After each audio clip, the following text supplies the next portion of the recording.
এমন রোগ আল্লাহ আপনারে দিবে, কোটি টাকা দিয়েও আপনি হাসপাতালের বিল পরিশোধ করার ক্ষমতা আপনার হবে না। কবরের জীবনটা আসল জীবন। রোজার বিনিময়ে এখন বান্দা যা চাইবে সব কবুল করে নেব। রোজাদারদেরকে কষ্ট দেয়া হারাম। 3 শ্রেণীর ব্যক্তির বিরুদ্ধে আল্লাহ বলেন, আমি নিজেই কিয়ামতের দিন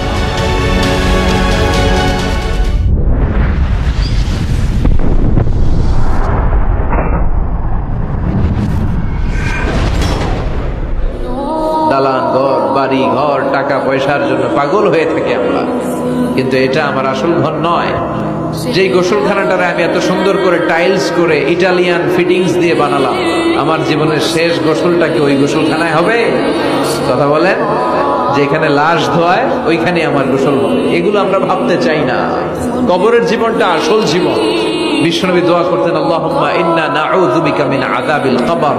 আল্লাহ, আমি আপনার কাছে কবরের আযাব থেকে পানাহ চাই, কবরের আযাব থেকে বাঁচতে চাই। ইফতারি সামনে রেখে দোয়া কবুল হয়, বিশ্বাস হয়? কি সামনে রেখে? সামনে ইফতারি। বসে থাকি আমরা তৃষ্ণায় সারাটা দিন, ছাতি ফেটে যায়। আল্লাহ দেখে, দেখতে দেখতে আল্লাহর একটা সফট কর্নার তৈরি হয়। এটাই সুযোগ কাজে লাগানোর, ঠিক কিনা? মুমিন ঝোপ বজে কোপ মারে, সময় মতো কাজ করে, ঠিক কিনা? আল্লাহ তখন ফেরেশতাদেরকে জিজ্ঞেস করে, এই ঘটনা কি? খায় না যে? খায় না কেন? আল্লাহ রোজা রাখছে। এগুলো কি? রোয়াবজা, পেঁয়াজ, আলুর চপ, বেগুনি, মুরগির রান খায় না। খায় না কেন? ওরা যে ক্ষুধার্ত। আল্লাহ আপনার ভয়ে। তাই কি চায়? আল্লাহ আপনার কাছে ক্ষমা চায়, ক্ষমা চায়। আল্লাহ রহমতের দরিয়ায় জোশ খেলে যায়। আল্লাহ তখন বলে, আমারে দেখছে নাকি ওরা? ফেরেশতারা বলে, না দেখে নাই। আমার জান্নাত জাহান্নাম দেখেছে? না দেখে নাই। আমারে না দেখে, জান্নাত জাহান্নাম না দেখে আমার এত ভয় করে। যাও, আজকের এই রোজার বিনিময়ে এখন বান্দা যা চাইবে সব কবুল করে নেব। অনেক অসাধু ব্যবসায়ী আছে, রমজান আসলে নিত্য প্রয়োজনীয় পণ্যের মূল্য বৃদ্ধি করে দেয়। এরকম আছে না নাই? এগুলো করবেন না, মজুতদারি করবেন না, পণ্যের কৃত্রিম সংকট বাজারে করবেন না। আপনি লাখ টাকা কামায়া ভাবছেন যে রোজাদারদের কষ্ট দিয়ে ধনী হবেন। এমন রোগ আল্লাহ আপনারে দিবে, কোটি টাকা দিয়েও আপনি হাসপাতালের বিল পরিশোধ করার ক্ষমতা আপনার হবে না। খবরদার। শেষ বয়সে দেখবেন কি কষ্ট আপনার হয়। আপনি রোজাদারদের কষ্ট দিচ্ছেন, আল্লাহ আপনার সুখে রাখবে? আল্লাহর দোহাই লাগে, আমার ব্যবসায়ী ভাইরা এটা করবেন না। আরব বিশ্বে আমরা দেখেছি, আরব বিশ্বের ব্যবসায়ীরা সারা বছরে ব্যবসা করে, রমজানে ভর্তুকি দেয়। আর আমার দেশের কিছু অসাধু ব্যবসায়ী রমজানে গলাকাটা ব্যবসা করে আর সারা বছর সইটার উপর দিয়ে চলে। চিল্লায় বলেন ঠিক কিনা? করবেন না, এটা করবেন না।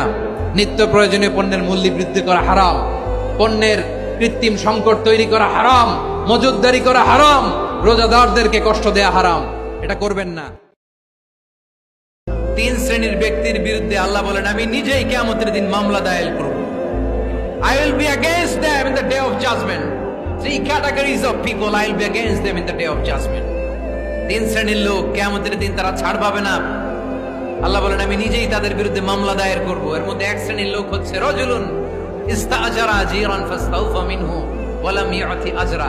একজন শ্রমিক ভাড়া করে তার কাছ থেকে কাজ নিয়েছে, কিন্তু তার পারিশ্রমিক আদায় করে নাই। এরকম আছে না নাই?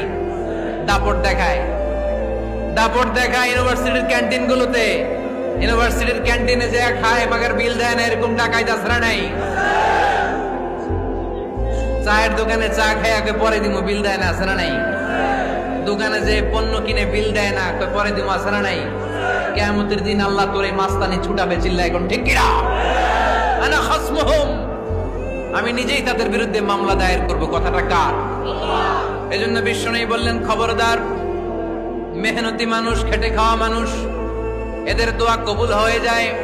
আতুল আজিরা আজরাহু ক্বাবলা আন ইয়াজিফা আরাকুহু। খবরদার, বিশ্বনবী বললেন, শ্রমিকের ঘাম শুকিয়ে যাওয়ার আগে তাদের পারিশ্রমিক মিটিয়ে দাও। বিশ্বনবীর বিখ্যাত হাদিস, আতুল আজিরা আজরাহু ক্বাবলা আন ইয়াজিফা আরাকুহু। শ্রমিকের ঘাম মাটিতে লাগার আগে, শুকিয়ে যাওয়ার আগে তাদের পারিশ্রমিক মিটিয়ে দাও। কেননা তারা যদি বদদোয়া করে তোমার জীবনকে জাহান্নাম বানিয়ে দিবে কে?